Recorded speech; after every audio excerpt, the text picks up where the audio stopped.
अस्सलाम वालेकुम। करेट पाकिस्तान में खुश आमदीद। दोस्तों, आज सी पैक के ऊपर डिस्कस करते हैं क्योंकि सी पैक की एक मीटिंग होने जा रही है जो कि सी पैक की सबसे बड़ी बॉडी की मीटिंग होगी। पहले दोस्तों इसी माह के एंड के अंदर ये स्केजुअल की गई थी कि ये मीटिंग कर दी जाएगी, लेकिन अब इसे नवंबर मिड तक शिफ्ट कर दिया गया है। तो नवंबर मिड भी आने ही वाला है, कोई ज़्यादा टाइम तो नहीं रह चुका। तो इसमें कौन कौन से प्रोजेक्ट आएंगे, किन के चांसेस हैं कि वो अप्रूव होंगे और ये कितनी मीटिंग होगी। तो सबसे पहले मीटिंग कितनी हुई है ये मैं आपको बता देता हूँ। तो ये 10वीं मीटिंग है और ये मीटिंग का नाम है जॉइंट कोऑपरेशन कमेटी यानी JCC की मीटिंग। अब दोस्तों ये एक बाईलैटरल सी पैक की बॉडी बनाई गई है जिसमें चाइना की तरफ से नुमाइंदे शामिल किए गए हैं और पाकिस्तान की तरफ से। तो बाकायदा इस बॉडी की जानिब से किसी प्रोजेक्ट को अप्रूव किया जाता है तो वो फिर आगे बढ़ता है।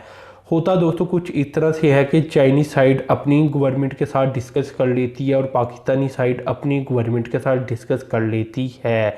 तो बाद में ये फिर आपस में बैठकर डिसाइड करती हैं किसी भी प्रोजेक्ट को लेकर और इसके ऊपर फिर लेन देन करती हैं। यानी अगर चाइनीज़ साइड इसके ऊपर फाइनेंसिंग के रेट बहुत ज़्यादा दे दे या अगर ये लोन का प्रोजेक्ट हो तो वो बहुत ज़्यादा पैसे बता दे तो पाकिस्तानी साइड कहती है कि नहीं भाई आप इसे कम करें।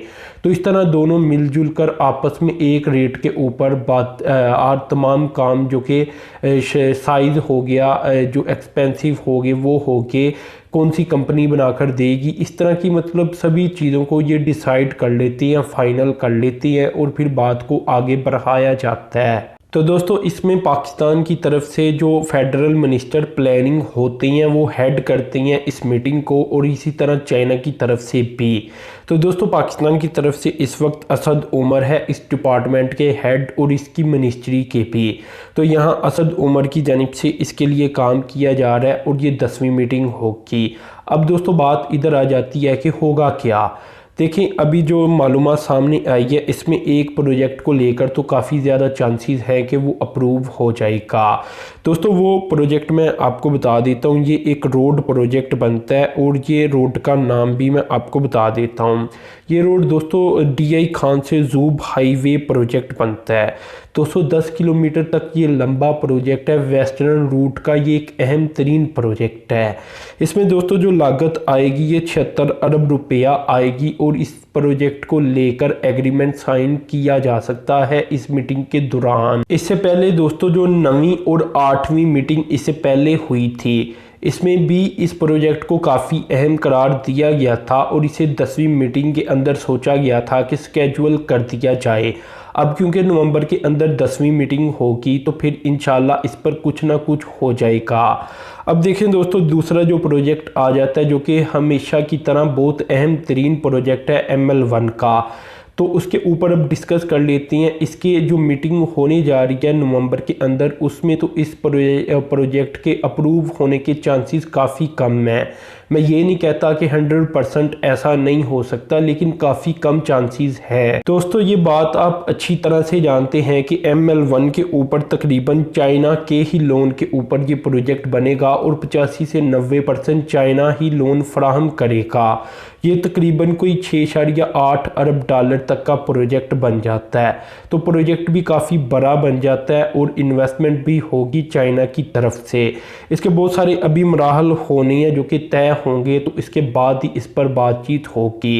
ये भी मैं दोस्तों आपको बता दूं कि बहुत सारे प्रोजेक्ट के ऊपर अभी क्योंकि काम मुकम्मल नहीं हो सका, जो कि इसका डिज़ाइन वर्क होता है या शुरू वाला इनिशियल वर्क होता है जिसके बाद ही प्रोजेक्ट को इस मीटिंग के अंदर रखा जाता है। इसी वजह से इस मीटिंग को थोड़ा सा डिले किया गया और नवंबर मिड के ऊपर रख दिया गया है। इसमें दोस्तों ML1 मंसूबा क्योंकि अब ये सबसे अहम तरीन मंसूबा रह चुका है अगर देखा जाए मौजूदा प्रोजेक्ट के अंदर। तो अगर अब भी ये अप्रूव नहीं होता तो आप अंदाज़ा लगा लें कि ये 2021 तक चला जाएगा और 2021 में जाकर हो सकता है कि ये अप्रूव हो। अभी दोस्तों इस प्रोजेक्ट को अप्रूव ना करने की और आप कह सकते हैं कि थोड़ा सा डिले करने की कई रीज़न हो सकती हैं। जैसा कि फ़र्स्ट रीज़न पाकिस्तान के हालात, क्योंकि ऐसे हालात जो कि अब बनते हुए नज़र आ रही हैं, ऐसे में बड़े बड़े प्रोजेक्ट लॉन्च नहीं किए जाते जिसमें ये भी ना पता हो कि मौजूदा गवर्नमेंट अपनी मुद्दत पूरी करेगी भी या नहीं।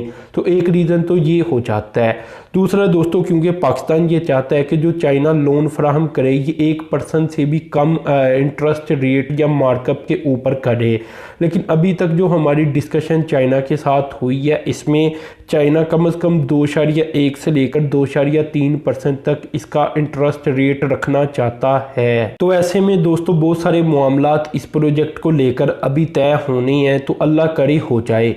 हाँ, यकीनन मैंने अपनी पिछली वाली वीडियोस के अंदर आपको डेट भी बताई थी कि तब तक या इस साल के एंड तक प्रोजेक्ट के ऊपर आप कह लें कि एग्रीमेंट साइन हो जाएंगे, लेकिन दोस्तों हालात बदलते हुए टाइम नहीं लगता, इसलिए चीज़ें आगे पीछे हो सकती हैं। तो अभी खैर मज़ीद मैं आपको बताता चलूँ कि इसमें जो मज़ीद प्रोजेक्ट को आप कह लें कि बातचीत होगी, इनमें एक तो प्रोजेक्ट आ जाता है स्वात एक्सप्रेस वे फ़ेज़ 2। अभी फ़ेज़ 1 आपको पता है कंप्लीट हुआ है, तो अब फ़ेज़ 2 के ऊपर भी बात होगी। इसके अलावा दोस्तों पेशावर DI खान मोटरवे के ऊपर भी डिस्कशन हो सकती है। इसके अलावा दोस्तों मज़ीद बात आपको बताऊं तो ग्रेटर पेशावर मास ट्रांजिट प्रोजेक्ट को लेकर भी डिस्कशन होगी। तो ये कुछ प्रोजेक्ट KPK के ज़्यादातर आ जाती हैं, क्योंकि KPK से PTI की गवर्नमेंट को बहुत अच्छे वोट मिले थे पिछली बार भी और इस बार भी। अगर देखा जाए तो KPK के काफ़ी प्रोजेक्ट ओवरऑल CPEC के अंदर मौजूद है, लेकिन ओवरऑल CPEC की इस वक्त हमें नज़र आ रहा है कि ज़्यादा स्पीड के साथ आगे बढ़ता हुआ नज़र नहीं आ रहा। तो यहाँ प्रोजेक्ट तो बहुत सारी हैं, लेकिन CPEC की अपनी स्पीड बहुत स्लो हो चुकी है। इसमें दोस्तों आसिम सलीम बाजवा की जानिब से थोड़ा बहुत काम किया गया था, लेकिन अब तो वो खुद आपको पता है कि तनाज़ात की जद में आ चुकी हैं, इसलिए अब वो भी काम करते हुए नज़र नहीं आ रहे। इसमें दोस्तों मज़ीद मैं आपको बता देता हूँ कि इस मीटिंग के दौरान कुछ मज़ीद चीज़ों के ऊपर डिस्कशन होगी और वो रिव्यू प्रोग्रेस होगा। तो इसमें दोस्तों जो रिव्यू प्रोग्रेस होगा ये रशकई इकनॉमिक जोन के ऊपर होगी। इसके अलावा दाबीजी इकनॉमिक जोन के ऊपर हो जाएगा और अल्लामा इकबाल इंडस्ट्रियल सिटी फैसलाबाद के जो इकनॉमिक जोन्स हैं इनके ऊपर रिव्यू प्रोग्रेस की मीटिंग भी होगी। तो दोस्तों ओवरऑल JCC की 10वीं मीटिंग के अंदर इन तमाम प्रोजेक्ट के अलावा एग्रीकल्चर के अहम तरीन शोबे के ऊपर भी डिस्कशन होगी और दोस्तों काफ़ी ज़्यादा चांसेस हैं कि इसमें से भी बहुत सारे प्रोजेक्ट सामने आ जाएं और इनमें से हो सकता है कि कुछ प्रोजेक्ट को अप्रूव भी कर दिया जाए। तो दोस्तों ओवरऑल अगर बात की जाए तो CPEC में तेज़ी तभी आएगी जब ML1 जैसा बड़ा मंसूबा लॉन्च किया जाएगा। हाँ, एग्रीकल्चर का शोबा ठीक है कि फ्यूचर के अंदर इस तरफ ध्यान दिया जाएगा, लेकिन आपको पता है कि दुनिया इस वक्त टेक्नोलॉजी की तरफ जा रही है और टेक्नोलॉजी के ऊपर काम करती हुई नज़र आ रही है। तो पाकिस्तान को भी ML1 मंसूबे के ज़रिए अपनी रेलवे को जदीद बनाना पड़ेगा और यही CPEC की तेज़ी होगी। इसके बाद जो टेक्नोलॉजी के शोबे मैंने आपसे डिस्कस किए थे पिछली वीडियोस के अंदर, जिसमें जितनी भी जदीद तरीन टेक्नोलॉजीज़ हैं इन्हें मैंने आपसे डिस्कस किया था और मैंने आपको बताया था कि CPEC के अंदर एक टेक्नोलॉजी कॉरिडोर भी आने जा रहा है। तो जब तक उस तरह के प्रोजेक्ट लॉन्च नहीं होते जिसमें क्लाउड टेक्नोलॉजी, 5G टेक्नोलॉजी, इसके अलावा इस तरह की बाकी जो जितनी भी आर्टिफिशियल इंटेलिजेंस की टेक्नोलॉजी, रोबोटिक टेक्नोलॉजी, तो इनके ऊपर जब तक काम नहीं होता तो ओवरऑल कहा जा सकता है कि अब CPEC स्लो है। या तो ML1 मंसूबा आ जाए ना सामने, क्योंकि रोड ज़्यादातर बन चुकी हैं और अब जो रोड प्रोजेक्ट हैं वो इतने अहम नहीं रहे। हाँ, वेस्टर्न पार्ट इसका अहम होगा, लेकिन लोगों की नज़रों के अंदर जो ML1 मंसूबा है इसकी अहमियत सबसे ज़्यादा है और जो टेक्नोलॉजी के शोबे के अंदर प्रोजेक्ट आएंगे इनकी अहमियत सबसे ज़्यादा होगी। तो खैर दोस्तों ये है 10वीं मीटिंग का हाल जो कि नवंबर मिड के अंदर होगी और मैंने अभी आपसे शेयर कर दी। तो दोस्तों आपने चैनल को सब्सक्राइब कर देना है, साथ में जो बेल के आइकॉन पर क्लिक कर देना है। अब तक के लिए इतना ही था। अल्लाह हाफिज़।